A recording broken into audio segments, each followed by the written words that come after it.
السلام عليكم ورحمة الله وبركاته. ازيكم يا حبايبي؟ عاملين ايه؟ اللهم صل وسلم وبارك على سيدنا محمد وعلى اله واصحابه اجمعين. النهارده هنعمل صينية بطاطس سهلة وبسيطة ومكوناتها عندنا في البيت. هنعمل ايه؟ هيبقى عندنا 5 وراك. الوراك نكون غسلينها كويس قوي بميه وملح وليمون وخل ودقيق، وننقعها شويه كده اهوت في قلب المحلول ده. ومعانا 2 كيلو من البطاطس، ومعانا 5 حبايات من الطماطم، وعندنا واحده متقطعه طرنشات، ومعانا قرن فلفل حامي وقرن فلفل رومي، ومعانا البصلتين مقطعينها طرنشات كده، وعندنا معلقه صغيره من الملح، معلقه صغيره من الفلفل الاسود، معلقه صغيره من الكمون، و4 من الورق الغار، و5 من الحبهان، وواحده من مرقه الدجاج. طبعا بقى نخش نشوف هنعمل ايه. احنا دلوقتي هنحط دلوقتي الحاجات دي على بعضها اهي. هنحط الملح والفلفل والكمون مع بعض كده اهو. ندعك بقى الحاجات دي مع بعضها، ندعكهم حلو قوي، خليهم يتدبلوا في بعض.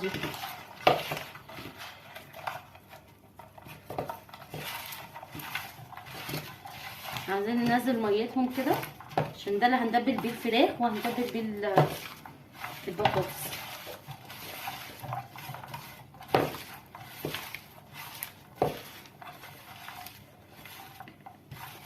هنسيب بقى بعد ما عملنا كده نحط شويه طماطم، نحط الطماطم هنا كده برضك وهنعمله كده اهو مع بعضين. ندعك بقى دول كلهم في بعضيهم كده اهوت.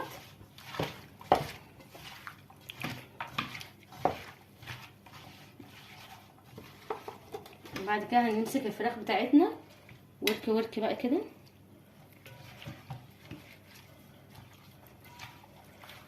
بين العظم كده، كل ده هيتدبل في بعضه بالطماطم بقى بكله، كل ده هيتدبل في بعضه، لان احنا مش هنحط صلصه ولا هنحط الكلام ده خالص اهو. احنا هنعمله النهارده ني في ني، سهله وبسيطه، مش تاخد معاكي 5 دقايق في العمليه.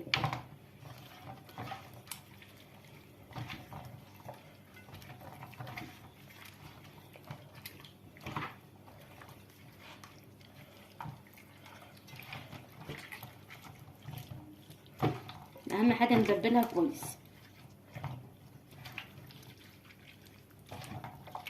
من جوه كده ومن بره وكل حته فيه.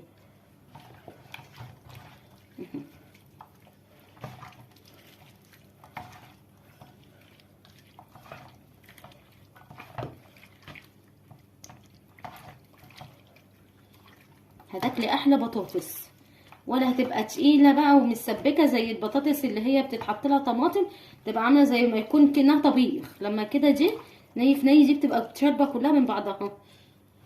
البصل بقى بيبقى شارب من الطماطم، كله بقى بيشرب من بعضه كده اهو. ندبلها حلو كده كلها ببعضها اهي. هندبل الكميه اللي معانا، هما 5 وراد.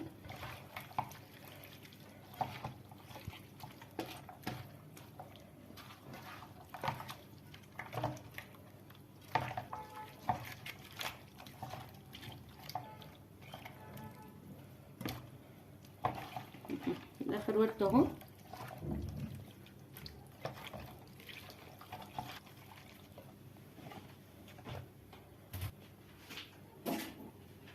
تبقى اللي احنا عملناها نحطها هنا. السلام عليكم ورحمة الله وبركاته. ازيكم يا حبايبي؟ عاملين ايه؟ اللهم صل وسلم وبارك على سيدنا محمد وعلى اله واصحابه اجمعين. النهارده هنعمل صينية بطاطس سهلة وبسيطة ومكوناتها عندنا في البيت. هنعمل ايه؟ هيبقى عندنا 5 وراك. الوراك نكون غسلينها كويس قوي بميه وملح وليمون وخل ودقيق، وننقعها شويه كده اهوت في قلب المحلول ده. ومعانا 2 كيلو من البطاطس، ومعانا 5 حبايات من الطماطم، وعندنا واحده متقطعه طرنشات، ومعانا قرن فلفل حامي وقرن فلفل رومي، ومعانا البصلتين مقطعينها طرنشات كده، وعندنا معلقه صغيره من الملح، معلقه صغيره من الفلفل الاسود، معلقه صغيره من الكمون، و4 من الورق الغار، و5 من الحبهان، وواحده من مرقه الدجاج. طبعا بقى نخش نشوف هنعمل ايه. احنا دلوقتي هنحط دلوقتي الحاجات دي على بعضها اهي. هنحط الملح والفلفل والكمون مع بعض كده اهو. ندعك بقى الحاجات دي مع بعضها. ندعكهم حلو قوي، خليهم يتبلوا في بعض.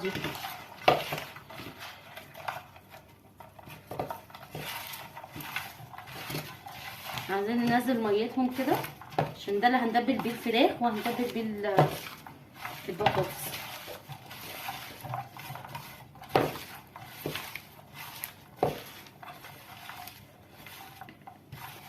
هنمسك بقى بعد ما عملنا كده نحط شويه طماطم، نحط الطماطم هنا كده برضك وهنعمله كده اهو مع بعضين.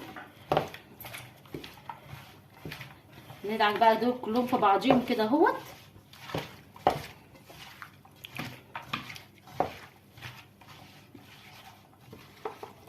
بعد كده هنمسك الفراخ بتاعتنا ورك ورك بقى كده،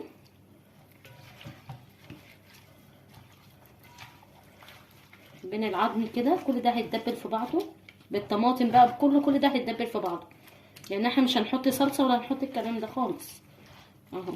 احنا هنعمله النهارده ني في ني، سهله وبسيطه، مش تاخد معاكي 5 دقايق في العمليه.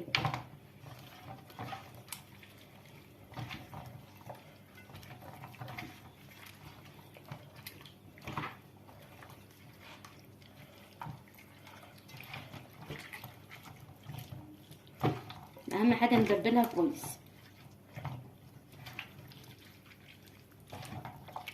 من جوه كده ومن بره وكل حته فيه.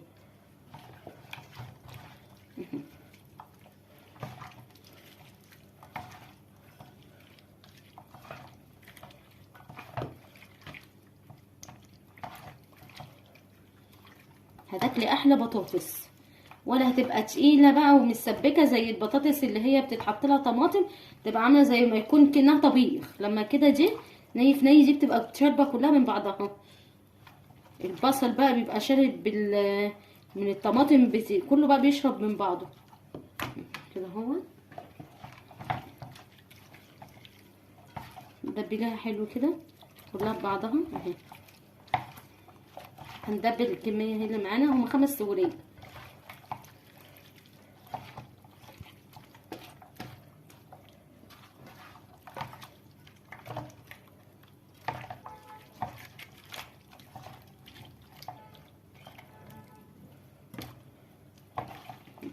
اخر ورقه اهو.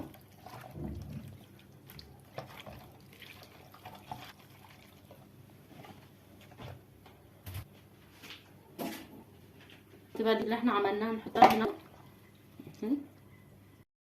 خلاص يا حبايبي، بعد ما دبلنا الفراخ بالبصل والطماطم والتوابل هنروح حاطينه بقى هنا اهو كده اهو. اهو كده اهو. ناخد بقى اللي احنا عملناه كله كده نروح حاطينه هنا اهو كده في الطبق اهو.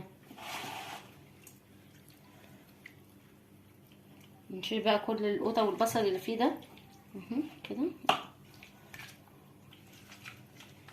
معانا بقى البطاطس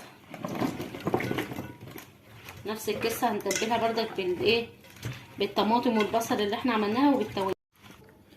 خلاص يا حبايبي، حطينا اهو البطاطس وستفناها، ونحط بقى فيها ورق الحبهان والروره والفلفل، وبعد كده بقى نقلبهم بردك كده مع بعضيهم اهو. خلي كله يخش في بعضه كده.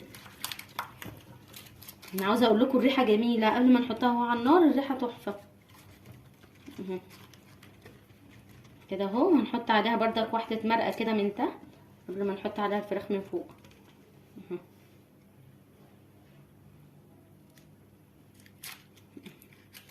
واحده مرقه بس عشان تطعم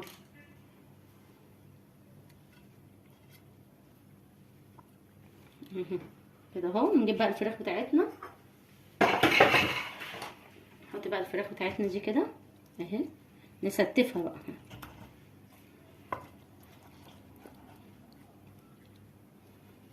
نستفهم جنب بعض كده. المهم ان احنا نغسل الفراخ حلو قوي اهي. هنحطها بقى على النار دلوقتي، تاخد لها 5 دقايق على النار، وبعد كده نحطها في الفرن تكون عاليه.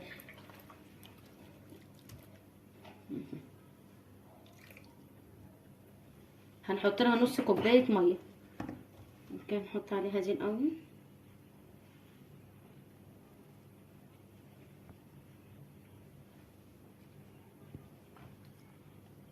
احلى صينيه بطاطس، هتشم ريحتها وطعمها مش قادره اقول لكم على جمالها.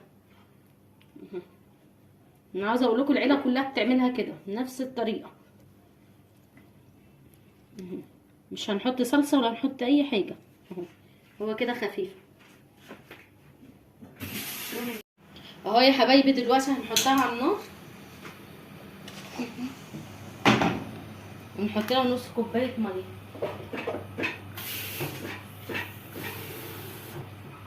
نديها بس نص كوبايه ميه، لان كده كده الوراك هينزل الشوربه بتاعتها، هتنزل ميتها. هي حلوه قوي كده، نص كوبايه ميه تلحلح. وهنجيب ورقه فويل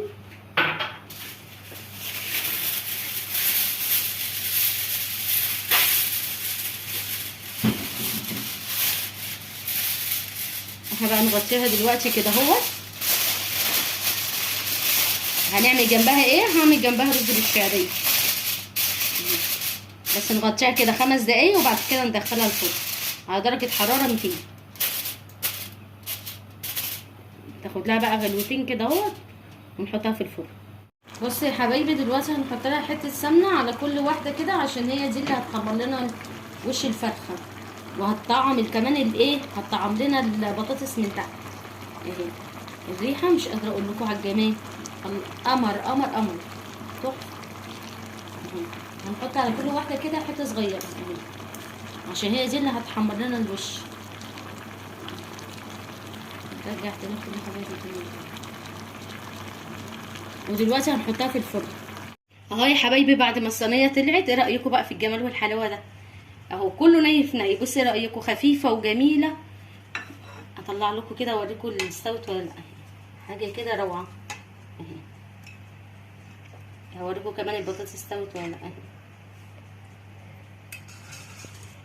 بس البطاطس مستويه اهي اهي، والفراخ كمان مستويه خالص ودايبه دوب اهي. بصوا الفراخ، شفتي الجمال؟ ريحه بقى وطعم جنان. انا عاوزاكم تجربوها بالطريقه دي وما تنسونيش في اللايك. والسلام عليكم ورحمه الله وبركاته.